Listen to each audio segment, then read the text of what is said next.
That time I got recognised as a slime के episode 4 के starting में हमें रिमुरु और गॉब्लिन को दिखाया जाता है, जहाँ पे वो लोग एमलेड रिवर को फॉलो करते हुए नॉर्थ की तरफ जा रहे होते हैं, क्योंकि उन लोगों को वही आर्टिशियन को ढूंढना पड़ेगा जो लोग उनके लिए घर कपड़ा बनाएंगे। और रिमुरु, रिगर और बाकी 2 गॉब्लिन के साथ वो लोग जा रहे होते हैं और इन सभी को गाइड दे रहा होता है गोप्टा, जो कि पहले भी एक बार डॉर्गन जा चुका होता है। और जो टेम्पेस्ट टूल्फ है जो कि डायरवुल से इवॉल्व हो चुके हैं, वो लोग हवा की तेजी से भागने लगते हैं। और रिमुरु बोल रहा होता है कि तुम लोगों को इतना जल्दी जाने की कोई जरूरत नहीं है। और हमें शाम का सीन दिखाया जाता है जहाँ पे सभी लोग रेस्ट कर रहे होते हैं। और रिमुरु रिगर से बोलता है कि तुम्हारा भाई का नाम किसने दिया था। और रिगर बोलता है कि एक डेमन था जो कि सभी लोग उसको लॉर्ड गेलमुड बोलते थे, वही उसी ने नाम दिया था। और वो बोलता है कि जो गेलमुड है वो डिमोन लॉर्ड आर्मी का ऑफिसर है। और रिमुरु सोचने लगता है कि डिमोन लॉर्ड आर्मी, और वो सोचने लगता है कि वेलेडर ने बोला था कि उधर एक हीरो है। और वो सोचने लगता है कि मैं चाहता हूँ हम दोनों कभी भी ना मिले, नहीं तो बहुत ही दिक्कत क्रिएट हो जाएगा। और नेक्स्ट दिन में रिमुरु रांगा से बोल रहा होता है कि मैंने तुम्हारे फादर को मारा है, क्या तुम मेरे से रिवेंज लेना चाहते हो।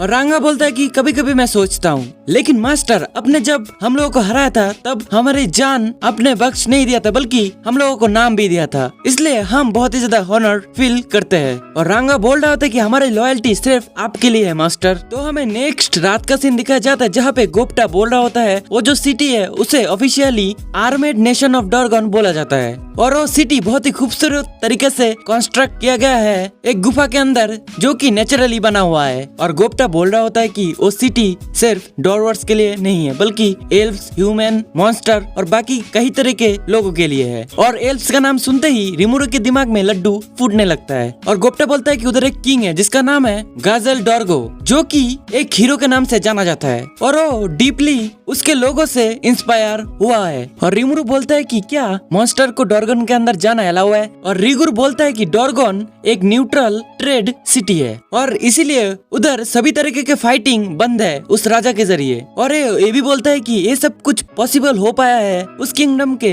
मिलिट्री डिफेंस के वजह से। और ये भी बोला जाता है कि उस डिफेंस सिस्टम को हजारों सालों से कोई भी नहीं हरा पाया है। और गोप्टा बोलता है कि पिछली बार जब मैंने गया था उधर तो किसी ने मेरा बहुत ही जम के धुलाई किया था। और नेक्स्ट सीन में हमें दिखाया जाता है कि रांगा और उसके साथी की वजह से वो लोग बहुत ही तेजी से आगे बढ़ रहे होते हैं। और 3 दिन बीत जाने के बाद वो लोग उधर पहुंच जाते हैं जिसका नाम होता है द आर्मेड नेशन ऑफ डॉर्गन। और रिमुरु बोलता है कि सिर्फ मैं और गोप्टा अंदर जाएंगे, तुम लोग इधर ही रहना, क्योंकि हम एक साथ अगर अंदर गए तो सभी लोगों का अटेंशन हम ग्रैब कर लेंगे और हमारे लिए दिक्कत हो सकता है। और वो लोग जाके लाइन में खड़े हो जाते हैं क्योंकि उधर चेकिंग सिस्टम बहुत स्ट्रिक्ट होता है। और गोप्टा बोलता है कि एक बार अगर हम अंदर चले गए तो हम मर्जी से घूम सकते हैं। लेकिन जो रिमुरु होता है उसके दिमाग में तो सिर्फ एल्व्स का ख्याल घूम रहा होता है। उसके बाद 2 बंदे को दिखाया जाता है जहाँ पे वो लोग रिमुरु और गोप्टा को देख के बोल रहे होते हैं कि हम लोग इधर इन्हें मार सकते हैं। और ये सुनने के बाद गोप्टा बहुत ही ज्यादा डर जाता है और वो बोलता है कि लास्ट टाइम मैंने भी ऐसे ही धुलाई खाया था। उसके बाद रिमुरु गोप्टा से बोलता है कि तुम अपना कान और आंखें बंद कर लो और इधर कुछ भी मत देखना। और रिमुरु उन दोनों के सामने जाके बोलता है कि मैं तुम दोनों को एक चांस देता हूँ, इधर से निकल जाओ चुपचाप। और उसके बाद दोनों बहुत ही ज्यादा गुस्सा हो जाते हैं और बोलने लगते हैं कि एक पिद्दू सा मॉन्स्टर हमें ऑर्डर देने वाला कौन होता है। और हम लोग सोच रहे थे कि तुम लोगों को छोड़ देंगे, लेकिन अब हम तुम लोगों को जान से मारने वाले हैं। उसके बाद रिमुरु अपना मिमिक स्किल यूज करके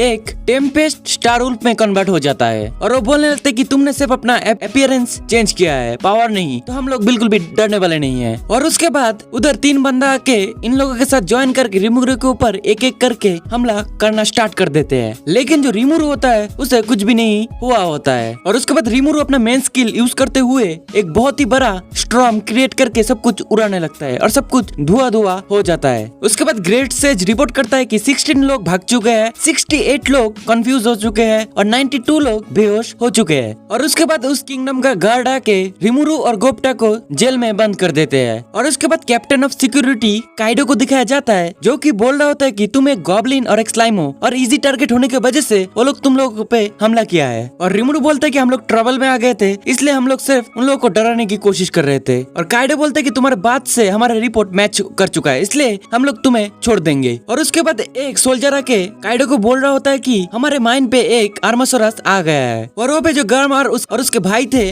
वो लोग डीपली डैमेज हो चुके हैं और इसी वजह से हमें पोषण की जरूरत होगा, जो कि हमारे पास इतना ज्यादा नहीं है। और काइडो बोल रहे होते कि वो लोग मेरे लिए अपने भाई जैसे हैं, हम लोगों को टाइम वेस्ट किए बिना जल्दी कुछ करना होगा। और उसके बाद रिमुरु बैरल खोल के दिखाने लगता है पोशंस, और वो बोलता है कि ये एक हीलिंग पोशन है, तो तुम इसे ड्रिंक कर सकते हो या डायरेक्ट यूज करके उन लोगों को ठीक कर सकते हो। और वो सोल्जर बोलता है कि क्या हम इन लोगों पे ट्रस्ट करें, और काइडो बोलता है कि हमारे पास इतना ज्यादा टाइम नहीं है। और काइडो बैरल उठा के चला जाता है और रिमुरु भी सेल के अंदर चला जाता है। और वो बोल रहा होता है कि काइडो बहुत ही अच्छा बंदा है क्योंकि वो अपने फ्रेंड्स के लिए इतना ज्यादा सोच रहा है। और हमें नेक्स्ट सीन में काइडो को दिखाया जाता है जो कि रिमुरु के पास आता है और उसे शुक्रिया अदा करते हैं। और रिमुरु के वजह से वो 3 लोग बिल्कुल हील हो चुके होते हैं और उसे शुक्रिया अदा कर रहे होते हैं। और हमें नेक्स्ट सीन में काइडो और रिमुरु को दिखाया जाता है जहाँ पे वो लोग खाना खा रहे होते हैं और बोल रहे होते हैं कि मैंने ऐसा पोषण कभी भी नहीं देखा था और मैं तुम्हें कैसे शुक्रिया अदा करूँ ये मुझे बताओ। और रिमुरु अपने सभी प्रॉब्लम उसको बता देता है और काइडो बोलता है कि मैं एक स्किल्ड ब्लैकस्मिथ के साथ मिलने वाला हूँ। और हमें नेक्स्ट सीन में रिमुरु और काइडो को दिखाया जाता है जहाँ पे वो लोग जा रहे होते हैं और एक दुकान पे देखते हैं एक स्वॉर्ड बहुत ही ज्यादा चमक रहा होता है और काइडो बोलता है कि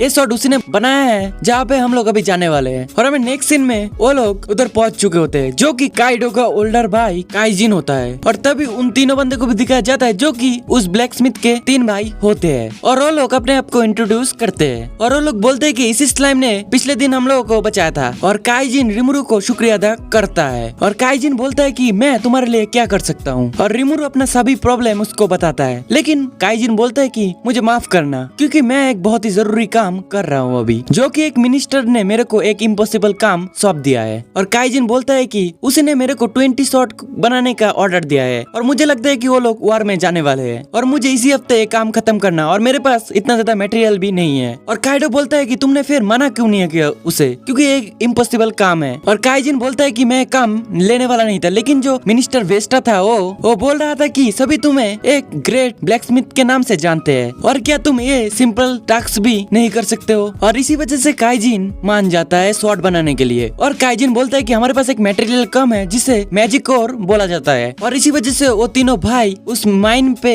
गए थे और उसी आर्मसरस के जरिए इंजर्ड हो गए थे। और काइजिन बोलता है कि ऐसे तो 20 शॉट बनाने में 2 वीक का टाइम लगता है लेकिन मेरे पास ओनली 5 डेज का टाइम है और अगर हमने 5 दिन का अंदर एक काम नहीं किया तो मेरा ब्लैकस्मिथ का सर्टिफिकेट वो लोग कैंसिल कर देंगे। और तभी रिमुरु को याद आता है कि उसी गुफा में तो उसी ने सारे मैजिक और को कंज्यूम किया था। और तभी रिमुरु अपना पेट से वही मैजिक स्टोन बाहर निकाल के देता है और ये देखने के बाद काइजिन बहुत ही ज्यादा शॉक हो चुका होता है और ये स्टोन बहुत ही ज्यादा प्योर था और ये स्टोन सिर्फ मैजिक और नहीं था बल्कि क्लस्टर ऑफ मैजिस्टिल में कन्वर्ट हो चुका था और इसका यूज करके बहुत ही स्ट्रॉन्ग स्वॉर्ड बनाया जा सकता है। और काइजिन बोलता है मैं इसके लिए तुम्हें क्या कर सकता हूँ। तो रिमुरु बोलता है कि मुझे कुछ आर्टिशियन चाहिए जो कि गॉब्लिन विलेज में आके गॉब्लिनों को घर बनाना और कपड़े बनाने का काम सिखाएंगे। और रिमुरु बोलता है कि हमें कुछ वेपन और आर्मर भी चाहिए और काइजिन बोलता है कि ये तो मेरे लिए बहुत ही इजी टास्क है। और उसके बाद रिमुरु काइजिन से पूछता है कि क्या तुमने पहले ही एक स्क्वाड बना के रखा है तो मुझे दिखाओ। और काइजिन बोलने लगता है कि ये स्वॉर्ड यूजर के हिसाब से मैच्योर होने लगता है। उसके बाद रिमुरु वो स्वॉर्ड कंज्यूम कर लेता है और ग्रेट सेज उस स्वॉर्ड को एनालिसिस करने लगते हैं और एनालिसिस कंप्लीट हो जाता है। तो रिमुरु बोलता है कि इसकी कॉपी बनाओ और रिमुरु एक ही सेकंड में एक एक करके